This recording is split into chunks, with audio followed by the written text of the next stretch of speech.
Dear friends, it's a privilege to be here with you today. But before I'll begin, I want to say thank you. I want to thank Shonda and Nathan Hussey for arranging this unbelievable gathering. Really, yes, they deserve it. You know, it makes me wonder about our enemies. I mean, fighting against Israel, okay, I can understand that you don't hate, you don't like us. But fighting with us while we have Shonda on our side, I mean, how stupid can you be? Really? I mean, really, this lady, she can move mountains. I'm telling you that. Dear friends of Israel, history and memory are not the same thing. As Rabbi Lord Jonathan Sacks said and wrote, history is an answer to the question, what happened? But memory is an answer to the question, who am I? History is about facts. Memory is about identity. History is about something that happened to someone else. Memory is my story. The past that made me who I am today. Without memory, there is no identity. And without identity, we are mere dust on the surface of infinity. Ladies and gentlemen, we are here to commemorate October 7th, to actively remember what happened, to honor the victims of that terrible day. We are here because October 7th isn't history for us. It's a day that is engraved into our collective memory and shaped and continues to shape our identity and where we stand today. Exactly a year ago, on our holiday of Simchat Torah, Hamas terrorists invaded Israel's south and butchered over 1,200 of our civilians and soldiers, including 39 Americans. Proportionately, compared to our population size, that's like 29 11s in one day. 29 11s in one day. They turned our day of festival into a day of rage and blood. They turned our day of happiness into a day of pain and despair. They turned our day of holiness into a day of desecration. They raped and mutilated our women, slaughtered families, and kidnapped 251 men, women, and children, young and old. 101 of them are still there in the dungeons of Gaza for 365 days. 365 days.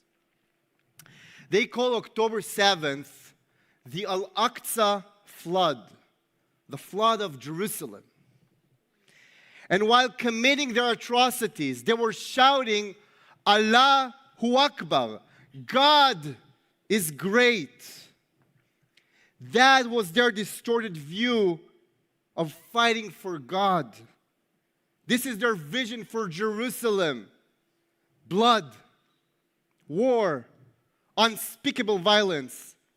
How different it is from our biblical vision of Jerusalem as the city of beauty, of peace, of unity, a house of prayer for all nations.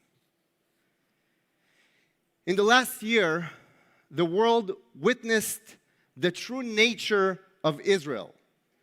That was said by Masoud Pezeshkian a week ago in his speech in the UN General Assembly.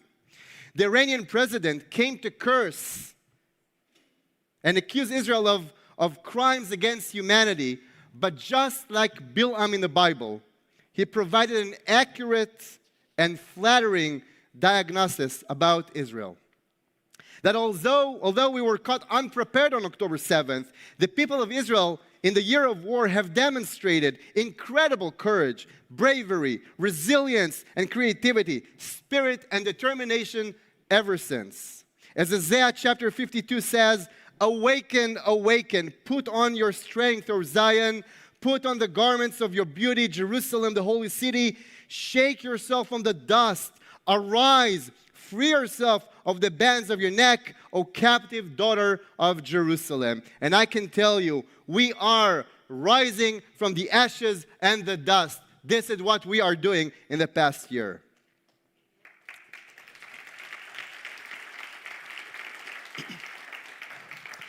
In the last year, we also mourned the death of our civilians, cried at the funerals of our brave fallen soldiers, and continue to pray for the return of all the hostages.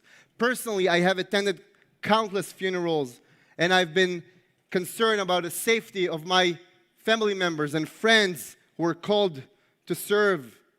My wider family, including my parents, lives in the city of Sderot, which was infiltrated by Hamas savages on October 7th. On that awful day, my father, 84-year-old man, had to run home back from synagogue when bullets were flying all around him. Thank God he was saved, but many of his friends and neighbors were killed or injured. The battle against Hamas is ongoing, but it's merely one battlefield in a greater conflict. We are engaged in a multi-front war, fighting against the various threats from all our borders. On the north, from Hezbollah with 150,000 rockets, as I said before, and from Shiite militias in Syria. On the east, from Palestinian terror groups and militias, Shiite militias in Iraq. In the south, from terror groups in the Sinai and from the Houthis in Yemen, from all around our country. That group poses imminent threat to Israel and its citizens, compelling us to exercise our right and our obligation to defend ourselves. And I want to tell you that when I'm talking about our right to defend ourselves, I'm not speaking about what Kamala Harris is speaking and President Biden, unfortunately. When they say we have the right to defend ourselves, they only mean that when the rocket is launched at Israel, we have the right to take it down. I think it's not enough. We have to make sure that our enemies, they don't have the ability to hurt Israel any longer.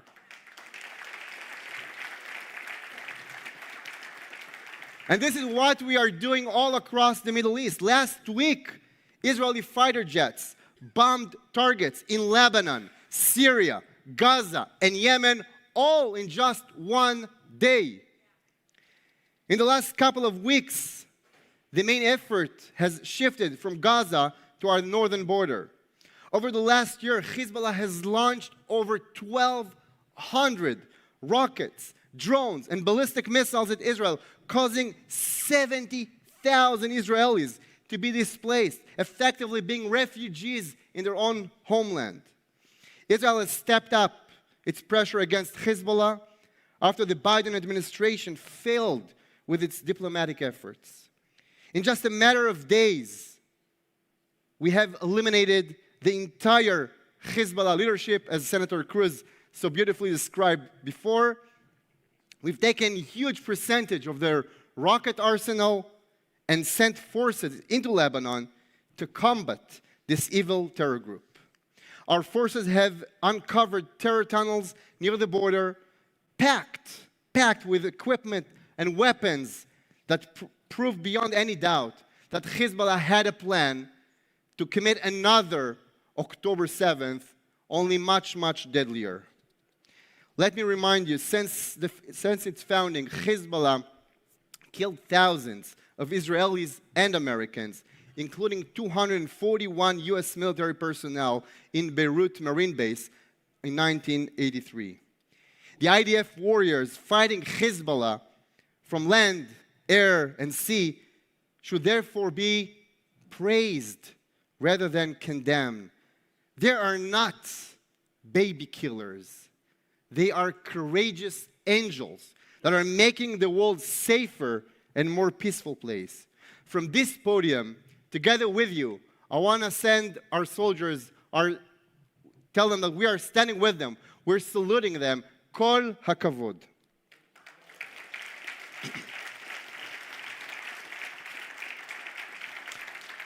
Ladies and gentlemen, proceeding over all these threats to Israel is the Islamic Republic of Iran. Iran is the number one perpetrator of bloodshed and instability in the region and beyond. Iran funds terror networks on 5 continents. Iran has pledged to eradicate Israel and seeks to create a ring of fire around our country. Iran funds, trains, and supplies its proxies in the Middle East with deadly weapons that are aimed at Israel. Last week, for the second time in 6 months, Iran launched a massive attack on Israel, firing ballistic cruise missiles at the entire country. Like every family in Israel, my wife and kids had to hide in a bomb shelter as the incredible air defenses system shut down their missiles. You see, the Iranian Ayatollahs deny the special connection between God and the Jewish nation. They deny God's promise to give us the land of Israel. They deny the biblical truths and are committed to fighting the values so important to all of us. They oppose everything that Israel and America stands for: liberty, freedom, democracy, peace. They wish to destroy Israel, but they also wish to destroy America. We must have the moral clarity to call it for what it is: a fight of the good against evil, of light against the darkness. As Prime Minister Netanyahu said to Congress a couple of weeks ago, our enemies are your enemies. Our fight is your fight, and our victory will be your victory.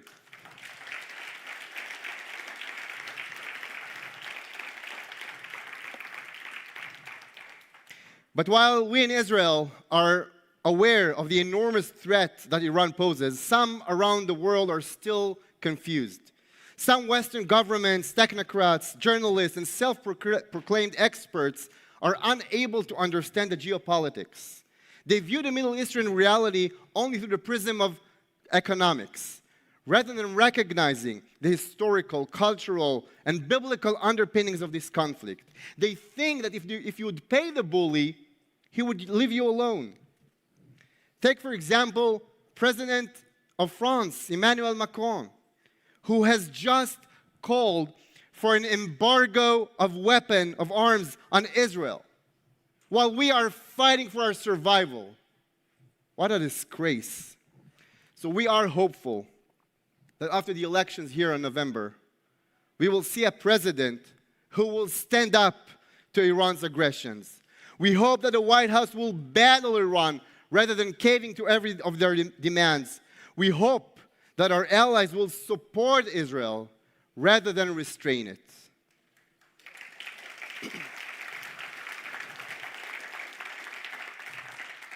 Friends, during the we are in the high holiday season in Israel, and on these days, Jewish communities all around the world sing Psalm 27 every day. And in the psalm, King David describes his trust of God's salvation, despite the complex reality around him. His enemies plan to destroy him. His prospect of war looms. And yet, David is not scared. What is his source of confidence? So, on verse 3, he gives the answer. In this, in which I trust, one thing I ask of the Lord, that I may dwell in the house of the Lord all the days of my life.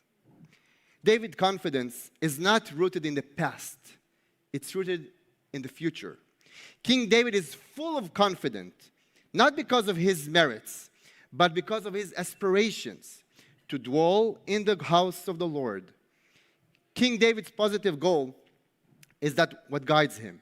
When you have a positive goal, then the problems you encounter, the war that closes in on you, turn from a problem to opportunity. Iran's power in the Middle East depends only on its network of proxies, like Hamas and Hezbollah and the Houthis. Like empires of the past, the strategy is the same. Local populations are enslaved for the interest of the empire. Hamas and Hezbollah, which present themselves as protectors of the oppressed, are actually just pawns in the Iranian imperialist project. The population of Syria, Lebanon, Yemen, Saudi Arabia, and elsewhere are actually being exploited by the Iranian regime. Really, these populations understand that Israel is the one to bring them the message of freedom, of prosperity, while Israel's enemies bring them only death and war. So friends, now is the time to stand up for Iran. We have historic opportunity to take down this evil empire, to cut off its tentacles, to cripple its regime. Now is the time. Far too long, Iran caused chaos, seeking to impose its radicalism on the entire world. Enough is enough. We need a new world order. A world order whereby the values so important to us, values of freedom, liberty, human life, and dignity are upheld. And Israel is at the front line of that battle against the forces of barbarism and for our shared civilization. We are liberating the Iranian people and the entire Middle East from this evil. Friends, we are living in a historic time. The Jewish people, after 2,000 years of exile, we came back home. And with the help of God, Hashem, the might of Israel is being raised, projected into the world. Our enemies are now confused. They're paralyzed, defeated. The axis of evil, led by Iran, is being dismantled. We are moving towards a better future for Israel and for the United States of America and for the entire world. I'm here to assure you that despite all the hard challenges, we will overcome our enemies. We will bring home all the hostages, and we will win this war.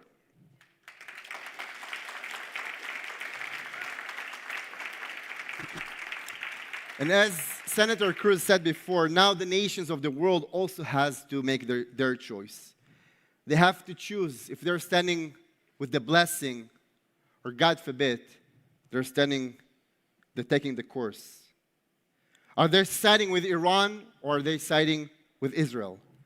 Do they support the vision of Jerusalem as a city of peace, or do they support the vision of Jerusalem as a city of death? Do they choose to be a force for good, or choose to be a force for evil?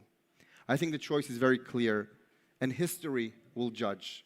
All of you sitting here, friends and lovers of Israel, have already made this choice. You are on the right side of history, and I want to tell you that the Jewish people, we will never forget those who chose to stood with us. I want to thank you. I want to thank you for your warmth. I want to thank you for your hospitality and for your incredible support for the one and only Jewish state in the world. So may God bless each and every one of you. May God bless Israel. May God bless the United States of America. Am Israel Chai. Thank you. Thank you. On October 7, 2023, life in Israel